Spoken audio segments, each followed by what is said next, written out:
Isle of Dogs is written and directed by Wes Anderson and stars Bryan Cranston, Edward Norton, Jeff Goldblum, Bill Murray, Greta Gerwig, Frances McDormand, Scarlett Johansson, and a bunch of other, A-listers. Just a shit ton of very notable names, including, and this one's not an A-lister, but including Yoko Ono for some reason. And I say it like that because, one, I'm not a fan of her as a musician, but most importantly, I'm not a oh, excuse me.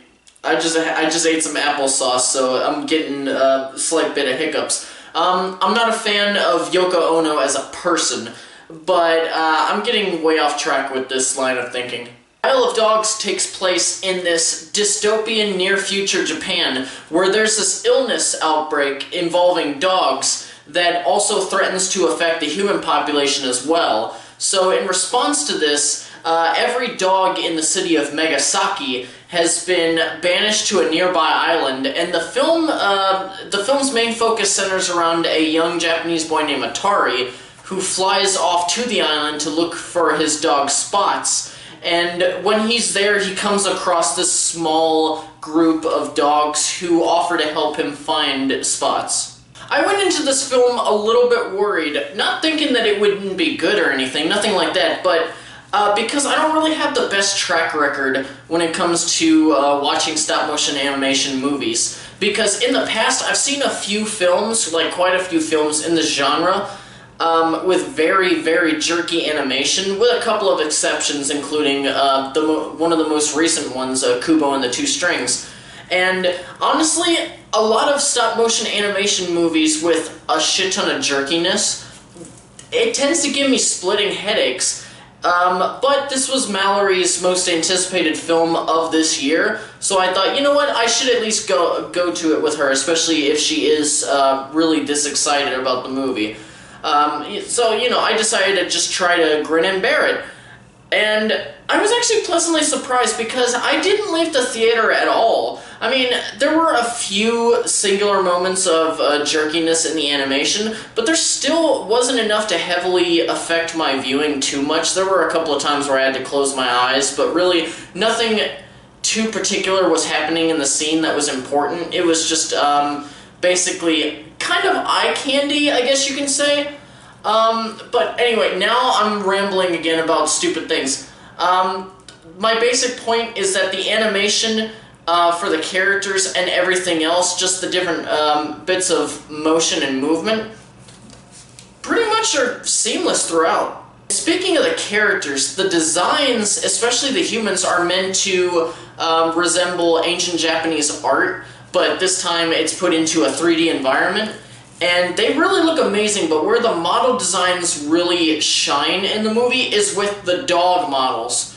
Because the dogs really showcase all the hard work that the animators put into making this movie. From how their fur moves in the wind, whenever they're just, whether they're actually talking, moving or not moving at all. As well as when they simply just move a little, to how they move, stuff like that, putting a bit more of an emphasis on how real dogs would move. As for the story itself, I've got to tell you, within the first 2 minutes of the movie starting, I knew that I was going to love this movie, because one of the first things that happens before any dialogue is spoken, they have a disclaimer pop up that says, simply, it lets everybody know that the humans will be speaking fully in Japanese, unless they were interpreters or a character who already spoke fluent English. Excuse me. It also let us, the audience, know that the dogs were going to be speaking in fluent English, or at least it would come across as that, and that was kind of to simulate the language barrier between humans and their canine companions. Personally, I thought it was a really amazing idea, and it really, really works for the film. It made me focus on the smaller details with the humans, like how their facial movements and body language can convey what they were actually thinking or feeling at the time. So from that, I was able to get a grasp on what they were saying, basically, even if there wasn't anybody there to actually interpret what they were saying. And the idea of interpreters spoon-feeding the audience on what people are saying in the movie actually doesn't get annoying at all. They set them up in a very interesting way that kind of helps the audience know what the humans are saying, as well as actually giving the translators a narrative purpose. The narrative's greatest strength is in its world building. They make sure to explain everything as far as how the humans got into the situation they had gotten into, as well as just their reactions to said situation. And there's even room in there to where the film is also a commentary on political corruptness, which I really like. Now, with world building, naturally, that can come with a lot of expositional dialogue, which isn't necessarily a bad thing. But after a while, for me, it did become a little bit too much, especially because they started explaining things that the story didn't really require for me to know. And while the filmmakers did make sure that the world building and the political angles were done to the best of their ability, the best that it could be, it also left something to be desired in the true plot, which is where the young boy Atari tries to find his dog. The plot is a simple, the plot is very simply a rescue mission. And while it's not a bad version of a rescue mission, or a rescue mission plot, there are still some parts that can become a tad bit predictable, because if you've seen quite a few rescue mission movies, then you basically know how it's going to work out beat for beat, or at least a few of them. Speaking of predictability, one of the things that happened a number of times would be where there would either be some kind of fake out or reveal that had nothing to do with the overarching narrative. And it happened so consistently that I actually began predicting what was going to happen next in certain scenes, and I was more on the mark with my predictions as the film got closer and closer and closer to the ending. And I actually got into a debate with Mallory involving a few of the recurring jokes, fake outs, reveals, things like that. And I told her that they annoyed me, and I gave the basic reasons why each one annoyed me, which I will not go into right here because a lot of them contained spoilers. But then she brought up the argument that each thing was possibly symbolizing something in Japanese culture or something that occurs regularly in Hollywood films, and it's just simply poking fun at whatever that thing is. She says that, in her opinion, the film is a satire, or basically a satire at its core, but I mostly think that it was serious about those choices, so therefore it's kind of bad. But then, I don't know, it's a little bit harder with that because the humor is deadpan, so her viewpoint is definitely possible. And plus, if it's a satire, honestly, I've said before that the hardest thing for me to criticize is satire and spoofs. It's a lot harder for me to really criticize it because it's like, if it is actually satire, then anything that's wrong, they probably, there's a good chance that they actually meant to do it like this. So then, does that make it good or bad? I really don't know how to convey all that, so I don't know. Maybe you guys can have a bit of a discussion with us about that.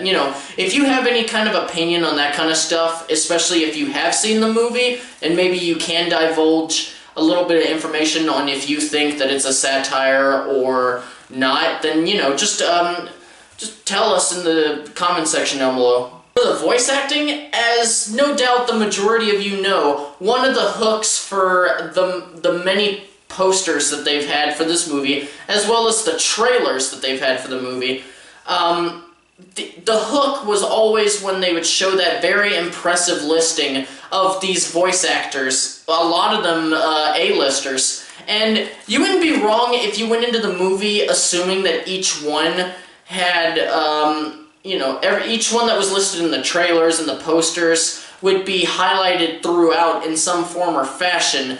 And really the issue with that is that some of them kind of do, but there are just way too many big names to highlight in a movie that's about the span of an hour and 40 minutes.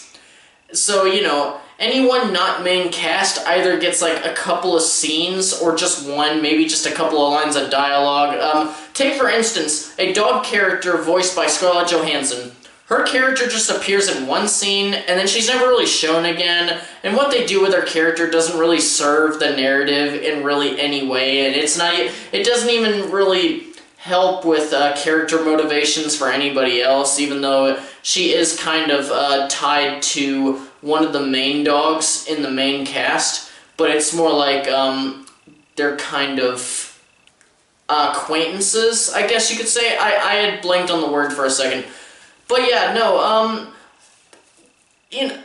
stuff like that with characters like hers, it just slows down the narrative, and the film's pace drags a bit. However, each character does have their own unique look and personality that do help them stand out from everyone else. It's just that they're not fully characterized. I do want to talk about my favorite character in the movie, and that's Chief, the leader of the pack of dogs that help out Atari, and he's voiced by Bryan Cranston. He stands out for the majority of the movie, which he is honestly the main character of, let's be honest. And there's just something about how Cranston tackles voice acting that makes the character seem so realistic and full of personality.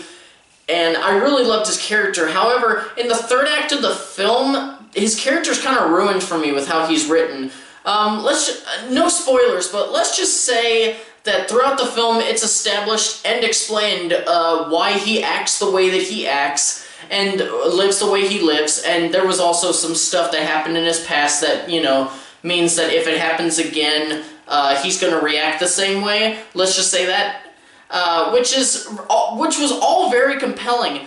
But then one small thing happens. Basically the thing that happened in his past reoccurs again.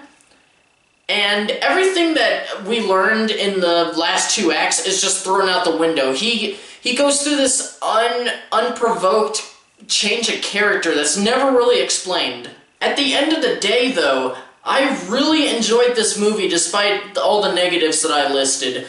It just goes to show that all film is subjective, and that no film is truly perfect. But Isle of Dogs as a whole really did work for me. I mean, the overall story is wonderful. The deadpan humor kept me sitting straight up in my seat the entire runtime. It had, the near crisp stop-motion animation. The idea to have humans speak Japanese and dogs speak English was just fucking genius. And then also, the musical score by Alexander Desplat was just something that I wasn't expecting to be awesome, mostly because I didn't know that he actually composed the movie, or he composed for the movie, sorry, I misspoke. But really, it was a really great score. If you get the chance to see Isle of Dogs soon, come back and just let us know, spoiler-free in the comment section, just what you thought. For myself, again, I will tell you guys that I really enjoyed watching it, and honestly, I am pre-ordering this movie the first chance I get. Well, that'll do it for my review today. If you enjoyed this video, please don't hesitate to hit that like button, and if you haven't already, please do subscribe to the channel.